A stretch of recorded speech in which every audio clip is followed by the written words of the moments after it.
Hello, how are you guys? So welcome to another video. मेरा नाम है गिरीश और आप देख रहे हैं गिरीश रिएक्ट। मैं एक और वीडियो के साथ आया हूँ। आज हम जिस वीडियो में रिएक्ट करने वाले हैं वो भी डॉक्टर जाकिर नायक है। उनकी वीडियो बेहतरीन होती है। जैसे सवाल पूछते हैं वो उनका उस सवालों का रेफरेंस के साथ आंसर देते हैं और वो सुन के नॉलेज भी गेन होता है। So having a knowledge of different religions is important to identify which message of the religion is correct for us, beneficial for us, and which is not. Like what to accept and what to reject. ये जानने के लिए हमें reference का भी हवाला होना चाहिए जिससे हमें लॉजिक मिले कि हाँ ये सही क्यों है, इसके पीछे क्या लॉजिक है। सो जो वीडियो हम देखने वाले उसका टाइटल है एक हिंदू का अजीब सा सवाल डॉक्टर नायक से। अभी अजीब सा सवाल क्या है ये हमें वीडियो में पता चलेगा। So let's go and watch the video. Please आप अगर आपको आप ये मेरे वीडियोस देखते हैं तो आप सब्सक्राइब करें जिससे मुझे और मोटिवेशन मिले, मुझे चैनल ग्रो करने में हेल्प मिले। सो प्लीज लाइक करें, सब्सक्राइब करें और शेयर करें ज़्यादा से ज़्यादा ताकि मैं और ज़्यादा वीडियोस बना सकूँ और आपके लिए वीडियोस लेके आया करूँ और मेरा रिएक्शन दूँ। अगर आपको मेरा रिएक्शन पसंद आता तो प्लीज़ लाइक करें, सब्सक्राइब करें और शेयर करें। चलिए देखते हैं, वीडियो की तरफ बढ़ते हैं कि एक ऐसा क्या सवाल पूछा है जो अजीब सवाल है। Let's go. अस्सलामु अलैकुम वरहमतुल्लाहि वबरकातुहू। अस्सलामु अलैकुम, मेरा नाम है महावीर प्रसाद सैनी और मैं पैसे से प्लम्बर हूँ, कंस्ट्रक्शन लाइन का कॉन्ट्रैक्टर। और मैं वैसे तो डॉक्टर साहब का बहुत बड़ा फ़ैन हूँ और वैसे मैं सभी धर्म सभाओं में जाता हूँ, देखता हूँ और ख़ास करके इस्लाम की जो धर्म सभा का जो आज मैं ये जो जन सैलाब देख रहा हूँ, इसको देख के तो मुझे विश्वास भी नहीं हो रहा है कि इतना बड़ा जन सैलाब एकता के साथ शांति से जो बैठा है। और इसी को देखते हुए और पिछले 22 तारीख से मैं लगातार यहाँ आ रहा हूँ। ये आज तीसरा दिन है, डॉक्टर साहब की भी तकरीर सुन रहा हूँ। इसके आगे जो इस्लाम मज़हब है उसके प्रति मेरी जो पहले जो इज्जत थी, पसंदगी थी, वो कितनी गुना बढ़ गई ये तो मैं अल्फाज नहीं कर सकता, लेकिन कुछ भ्रांतियां, कुछ कंफ्यूजिंग है जिसका मैं खुलासा चाहता हूं। इसके लिए खुलासा चाहता हूं कि इन फ्यूचर हो सकता है, मेरी भी एक दिली तमन्ना है कि मैं भी इस्लाम कबूल कर लूं कुछ पारिवारिक जिम्मेदारियों को पूरा करने के बाद। तो ये मेरी जो कंफ्यूजिंग है इसके बारे में ज़रा डॉक्टर साहब से मेरी विनती है कि कुछ खुलासा करें। जैसे कि हम सब मानते हैं, हम सब मुस्लिम भाई मानते हैं कि अल्लाह एक है, अल्लाह के रसूल पैगंबर आखिरी पैगंबर हैं, कुरान पाक एक हैं। तो फिर इसके मानने वालों में इतनी विरोधाभास, इतनी भ्रांतियां क्यों है? इतनी भ्रांतियां, इतनी गुटबाजी कि जब मैं यहाँ बांद्रा से यहाँ आ रहा था तो कुछ मुस्लिम भाइयों से जब मैंने जिक्र किया कि मैं इज्तिमा में जा रहा हूँ तो मुझसे पूछा गया आज़ाद मैदान जा रहे हो क्या? मैंने कहा नहीं, मैं तो शाइन जा रहा हूँ। अरे कहाँ जा रहे हो तुम? वहाँ नहीं तो आज़ाद मैदान जाओ। मैं बोला क्यों भाई? वहाँ भी अल्लाह को एक मानते हैं, कुरान की कवायद होती है। और मैंने डॉक्टर साहब का जैसे सुना, हदीस की, कुरान की, सुन्नत की जो बातें होती है मेरे को बहुत पसंद है और वही चीजें हैं आम इस्लाम में। फिर तुम क्यों बुराई क्यों कर रहे हो? तो मैंने जब 10 लोगों से पूछा तो 10 में से 10 लोगों ने मुझे मना किया, यानी कि 100% मना किया। और 10 में से एक तो हमारे एक मस्जिद के जनाब जी थे जो नमाज पढ़ाते हैं, उन्होंने भी मुझे मना किया कि तुम्हारा ईमान खराब हो जाएगा। तो यही ऐसा क्यों? कहीं तो कुछ मिसअंडरस्टैंडिंग है जिसका मैं खुलासा चाहता हूं। जब अल्लाह एक है, कुरान एक है, पैगंबर एक है, तो फिर इतनी भ्रांतियां क्यों? आपस के अंदर इतनी खेचम खाच क्यों? भाई साहब ने एक बहुत अहम सवाल किया। सवाल के पहले ये कहा कि कॉन्फ्रेंस की स्टार्टिंग से आ रही है और वो हैरान है उन्हें यकीन नहीं हो रहा है कि इतना बड़ा मजमा, इतने अमन के साथ, इतनी शांति के साथ, भाई साहब मुझे भी यकीन नहीं हो रहा है, मुझे भी यकीन नहीं हो रहा है, बॉम्बे की पुलिस को भी यकीन नहीं हो रहा है। ये सिर्फ मुमकिन है ईश्वर, खुदा और अल्लाह की मर्जी से। वरना जब पुलिस से मैं बात करता हूं, वो लोग कहते हैं इतना बड़ा मजमा, वो भी मुसलमानों का, इतनी शांति, हमें कुछ काम ही नहीं करने पड़ता है, हम सिर्फ बैठे हैं। इतना बड़ा मजमा गैर मुसलमानों का भी इतनी शांति से नहीं जानता, मुसलमानों को तो छोड़ो, उनका नजरिया भी इस्लाम के बारे में बदल जाता है। और आप मुझे अगर पूछेंगे, हमारे भी पुलिस हमें जो मदद कर रही है कि शांति से जाए, हमारे पास भी कैमरा वो सब लगे हैं, लेकिन मैं समझता हूं ये सिर्फ अल्लाह सुब्हाना व तआला ही, उसकी मर्जी से ही ये पॉसिबल है, ये मुमकिन है कि इतनी शांति से लोग आते हैं, इतनी शांति से जाते हैं, वरना ये मुमकिन ही नहीं है। आपका सवाल ये था कि एक मुसलमान का कुरान है कि मुसलमान एक खुदा में मानते, मुसलमान एक आखिरी पैगंबर में मानते, तो इसके अंदर सेक्ट्स क्यों हैं, इसके अंदर फिरके क्यों हैं, इसमें ग्रुप्स क्यों हैं? और फिर आगे भी ये कहा आपने कि आप जब 10 मुसलमानों ने कहा ट्रेन के अंदर कहाँ जा रहे, तो आपने कहा कि सुमैया ग्राउंड, तो उन्होंने कहा आज़ाद मैदान जाइए, 100% उन्होंने आपको रोका। मेरे हिसाब से अगर किसी ने किसी को यहाँ आने से रोका, मैं उनको भी जज़ाकल्लाह कहता हूँ। मैं जानता हूँ कि लाखों पैम्फलेट्स बटे कि इस सुमैया ग्राउंड में मत आओ, वो जाकिर नायक आपको बहकाएगा। हमने भी पब्लिसिटी की, लेकिन शायद पब्लिसिटी में कमी थी, तो अल्लाह सुब्हाना व तआला ने इनके जरिए लोगों से पैम्फलेट बंटवाए। कई लोग ने मुझे कहा कि मैं तो भूल ही गया था जाने के लिए, जब ये पैम्फलेट मिला नहीं जाना चाहिए तो मुझे याद आ गया। कितने लोग ने मुझे कहा कि मेरे जाने का इरादा नहीं था सुमैया ग्राउंड में, जब ये मिला कि ये जाकिर नाइक भड़काता है, हम देखेंगे कैसा भड़काएगा, कैसा बहकाएगा, हम भी तो देखे। कई लोग आ रहे देखने के लिए, तो अल्हम्दुलिल्लाह मैं इनका शुक्रगुजार हूँ, मैं इन लोगों का शुक्रगुजार हूँ जो लोग ने पैम्फलेट बांटा, जो लोग कह रहे मत आइए, इनका शुक्रगुजार हूँ।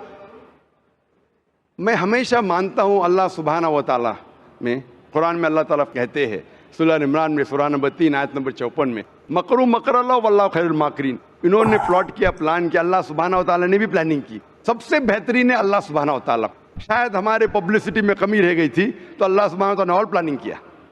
और मुझे इनसे कोई गिला शिकवा नहीं है, मुझे कोई गिला शिकवा नहीं है, मैं इनको जज़ाकल्लाह कहता हूँ, और मैं अल्लाह सुब्हाना व तआला दरख्वास्त करता हूँ कि मुझे और इनको हिदायत दे।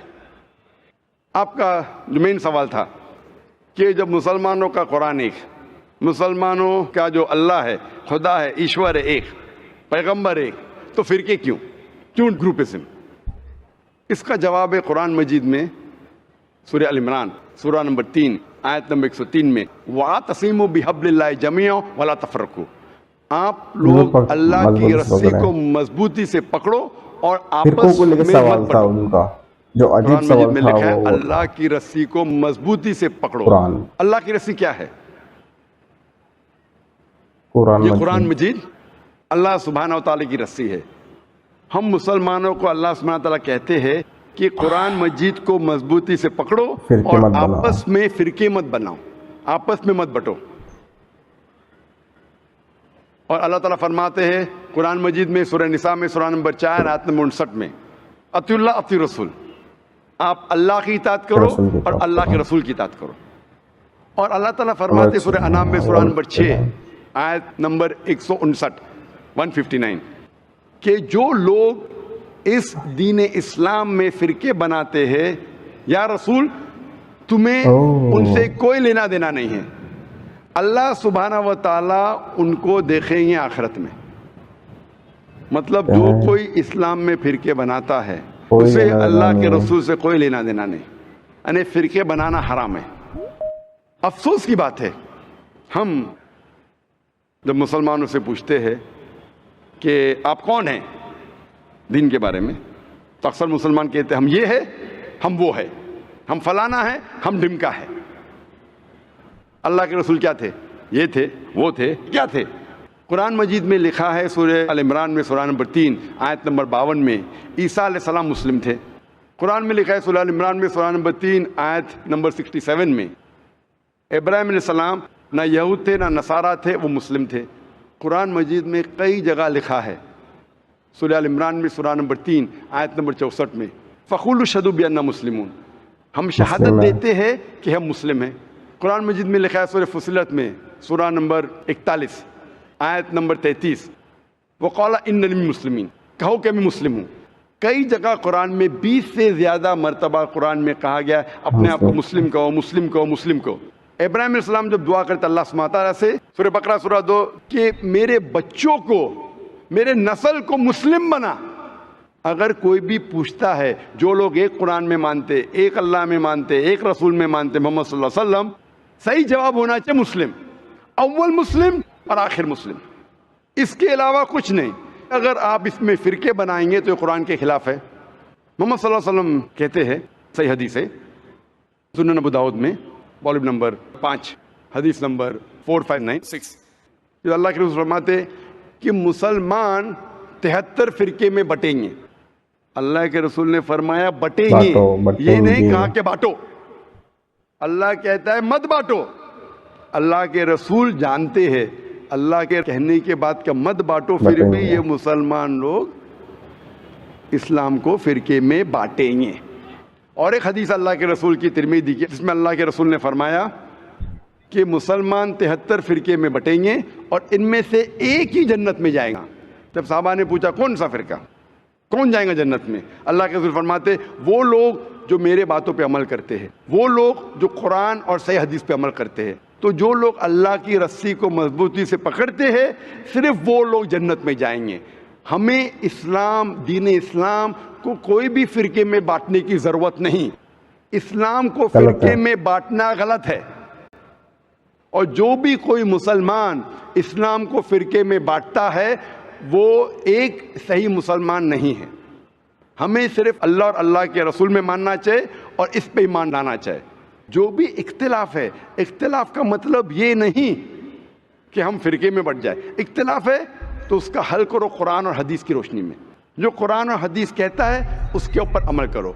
तो सही चीज़ ये है कि हमारे दीन इस्लाम में कोई फ़िरके नहीं। जो भी कोई इस्लाम में फ़िरके बनाता है वो गलत करता है। और आपने कहा अपने सवाल में कि कुछ सवालात है और हो सकता है कि बहुत जल्द आप इस्लाम कबूल करेंगे, आपके पास कुछ मुश्किलात है, लेकिन मेरे आपसे दरख्वास्त है, हमें नहीं पता हम कितना जीने वाले हैं। अगर आपको यकीन हो चुका है कि दीन हक का दीन है, अगर आप सोचेंगे कि इंशाअल्लाह मैं 1 हफ्ते बाद करूँगा या 2 हफ्ते बाद करूँगा, 1 महीने बाद करूँगा, मेरा ज़रा काम बाकी है, 1 महीने में ऐसा हो जाएगा, वैसा हो जाएगा, नया फ्लैट मिल जाएगा, मैं उसमें जाऊँगा, जो भी है, किसी को नहीं पता हम कल का सूरज देखने वाले क्या नहीं, ना मुझे ना आपको। मेरे पास कोई गारंटी नहीं मैं कल का सूरज देखूंगा कि नहीं। इंशाअल्लाह उम्मीद है देखूंगा, लेकिन मैं ये नहीं कह सकता हूं, मुझे नहीं पता मेरी ज़िंदगी कितनी लंबी है, कितनी बड़ी है। तो इसीलिए अगर आपको यकीन हो, यकीन नहीं हुआ तो मत कबूल करो, यकीन हो गया तो मेरी ये दरख्वास्त है आपसे कि आपको अगर यकीन हो गया कि अल्लाह एक है, उसके पैगंबर मोहम्मद सल्लल्लाहु अलैहि वसल्लम आखिरी पैगंबर है और ये दीन हक का दीन है, तो आप इसमें देर मत कीजिए। मुश्किलात तो आते रहेंगे, आप कबूल करो या नहीं करो, कबूल करने के बाद भी आएंगे, नहीं करे तो भी आएंगे। ये हमारे लिए इम्तिहान है। जिस तरीके से अल्लाह ताला फरमाते हैं कुरान मजीद में सूरह मुल्क में सूरह नंबर 67 आयत नंबर 2 में, अल्लज़ी खलक़ल मौत वल हयाता, अल्लाह सुब्हानहू व तआला ने मौत और ज़िंदगी दी आपको परखने के लिए आप कितने अच्छे हैं। तो ये हमारे लिए एक टेस्ट है, हमारे लिए इम्तिहान है। इसलिए मैं दरख्वास्त है, अगर आपको यकीन है कि दीनुल हक है और सही मजहब है, आप इसको कबूल करने में देरी मत कीजिए।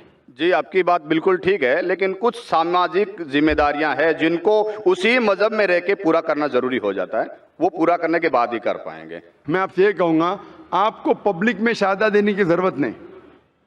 इस्लाम कबूल करने के लिए पब्लिक में शहादा देने की शर्त ही नहीं है, आपको किसी को बोलने की भी ज़रूरत नहीं है। ये आप और आपके खुदा के दरमियान है, आप और अल्लाह के दरमियान है। मैं आपसे ये इल्तिजा करूँगा, आपसे ये दरखास्त करूंगा, रिक्वेस्ट करूंगा, अगर यकीन है दिल में कबूल करो। लोग को बोलने की जरूरत ही नहीं, माइक पे शहादा देने की जरूरत ही नहीं, जाकिर को बोलने की भी जरूरत नहीं। जाकिर को बोलने का शर्त नहीं है इस्लाम में दाखिल होने के लिए। अल्लाह और आपके दरमियान है। आप कम से कम दिल में ईमान लाओ, अल्लाह को मानो, ये मानो कि खुदा एक है, उसके अलावा कोई माबूद नहीं। ये मानो कि आखिरी पैगंबर मोहम्मद सल्लल्लाहु अलैहि वसल्लम है। अनाउंस आप 1 हफ्ते बात करो, 2 हफ्ते बात करो, 1 साल करो, 2 साल बाद, उसमें कोई एतराज नहीं। अनाउंस करना हर एक को कहना ज़रूरी नहीं, लेकिन अगर आपकी कुछ मुश्किलात है, जैसा हल हो जाएंगे तब अनाउंस कर सकते हैं, लेकिन दिल में तो कम से कम मान लो। इंशाअल्लाह मैं दुआ करूंगा कि अल्लाह ताला आपकी मदद करे और आपकी मुश्किलात को जल्दी जल्दी दूर करे। जज़ाकल्लाह। सो ये था रिएक्शन इस वीडियो पे जो हिंदू भाई ने सवाल पूछा उनसे। तो अजीब सवाल तो ये था कि even though Islam is one, Quran is one, prophet Muhammad sallallahu alaihi wasallam, the last messenger, he is one.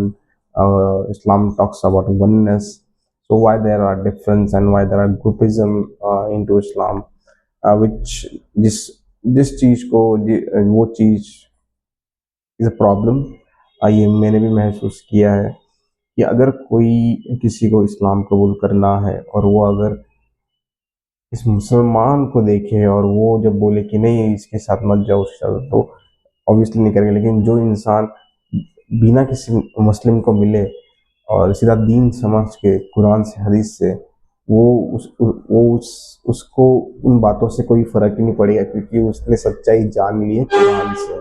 जो इंसान कुरान से सच्चाई जान ले वो कभी ईमान से दूर नहीं हो सकता।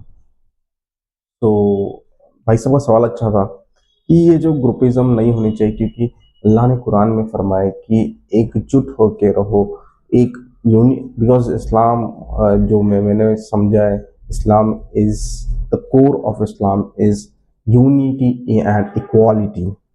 सो unity is a part of Islam, equality is a part of Islam.